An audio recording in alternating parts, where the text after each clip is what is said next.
É muito bom estar de volta com você com a lição de número 5. Nesta semana, o título da lição é bastante sugestivo.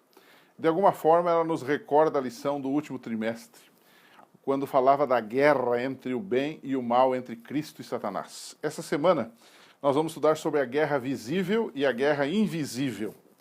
Então, o tema que vai organizar nossa lição desta semana é o seguinte: o impacto que forças invisíveis do bem e do mal podem ter em nós enquanto o grande conflito se desenvolve. Esse é o tema da lição da semana, baseado no Evangelho de Mateus. E eu começo dizendo que nós estamos no meio de uma guerra fraticida entre o bem e o mal. E nesta guerra, inclusive, estão lutando forças visíveis, que nós podemos perceber perto de nós, e você sabe muito bem de que no dia a dia nós enfrentamos isto, e forças invisíveis, nós não podemos ver, mas que estão trabalhando ou a nosso favor, são as de Deus, ou contra nós, que são as do diabo. Então, primeiro item da nossa agenda aqui dessa semana, eu coloquei uma guerra real. E então, o texto que apresenta esta guerra real é um texto com frequência difícil de se entender, que é Mateus capítulo 11, versos 11 e 12. Mateus 11, verso 11 e 12, disse Jesus que entre os nascidos de mulher, ninguém apareceu maior do que João Batista, mas o menor no reino dos céus é maior do que ele. Aqui nós já temos uma dificuldade. Esse maior ou menor significava no sentido de alguém mais pecador ou menos pecador e que conseguiu chegar no céu? Na verdade, não é isto. O maior e menor aqui tem o sentido de ter sido privilegiado por Deus. Então, por exemplo, quem viveu antes de Jesus não viu os milagres de Jesus, não viu o que ele havia feito. Ele apenas sabia pelas profecias. No entanto, aqueles que puderam contemplar o reino, seus discípulos, por exemplo, eles foram considerados maiores no reino no sentido de privilégio. É por isso que diz que João Batista, o menor no reino, era maior do que ele. Por quê? Porque João Batista anunciou o reino, mas ele não pôde entrar no reino, ele não pôde ver as maravilhas que Jesus fez. Tanto é que ele mandou dois dos seus discípulos para abordarem Jesus sobre o que estava acontecendo, e Jesus então deu um relatório para ele, dizendo: os coxos estão andando, os cegos estão vendo. Enfim, então esse é o sentido aqui. Mas o verso 12 é um pouco mais complicado, porque o verso 12 de Mateus capítulo 11 diz assim: desde os dias de João Batista até agora, o reino dos céus é tomado por esforço, e os que se esforçam se apoderam dele. O que Jesus está dizendo? Que o reino dos céus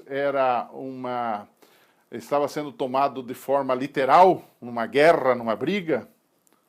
Ou será que ele estava falando também de que você deveria se esforçar para entrar no reino numa espécie de salvação pelas obras? Nenhuma coisa e nem outra.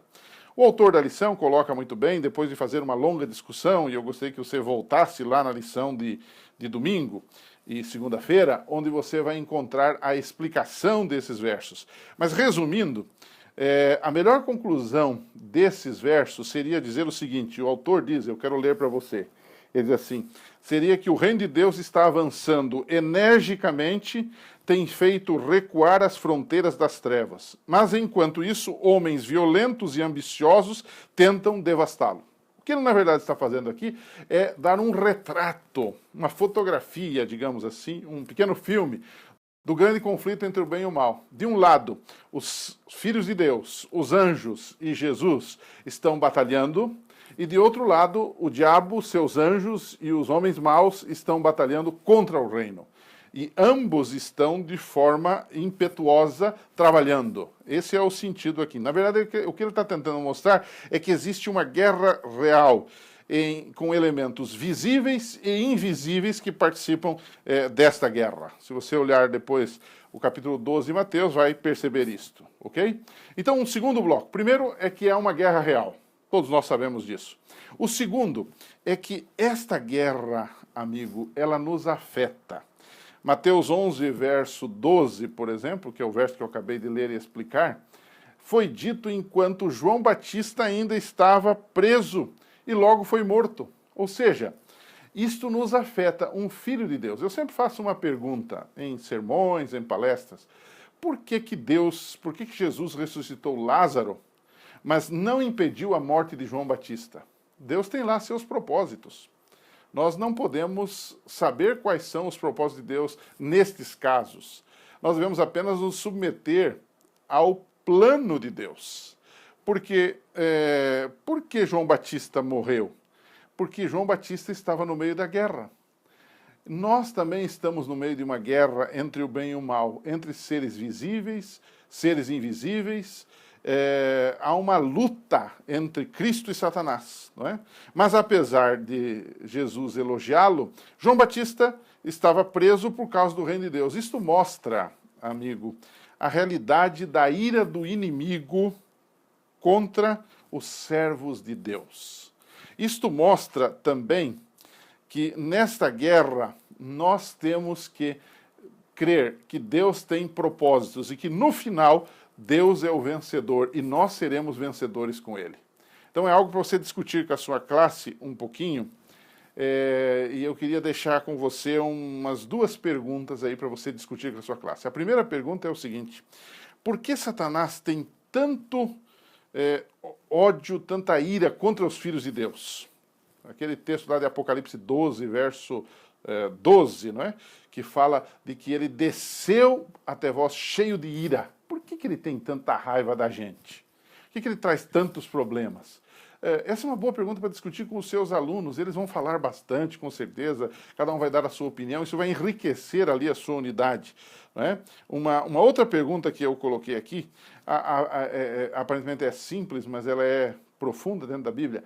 Como podemos vencer a guerra entre o bem e o mal? Bom, a primeira resposta é que, na verdade, não somos nós que vencemos, é Cristo que já venceu. A nossa dificuldade, digamos assim, a nossa batalha deve ser para estar ao lado de Cristo, estar com Ele. Aquela velha historinha que você já deve ter ouvido do presidente norte-americano Abraham Lincoln, quando estava numa crise no país, no seu governo, alguém chegou a ele, bateu no seu ombro e disse: Excelência, fique tranquilo, Deus está do nosso lado. Ou seja, nós não vamos ter problemas. E ele estava certo. Deus sempre está ao nosso lado.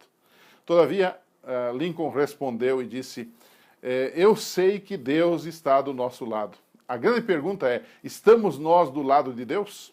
Essa é a grande pergunta. O conflito está aí. Mas de que lado nós, de fato, estamos pela nossa vida, pelas nossas atitudes, pelos nossos desejos, pelo nosso compromisso? Essa é a grande pergunta.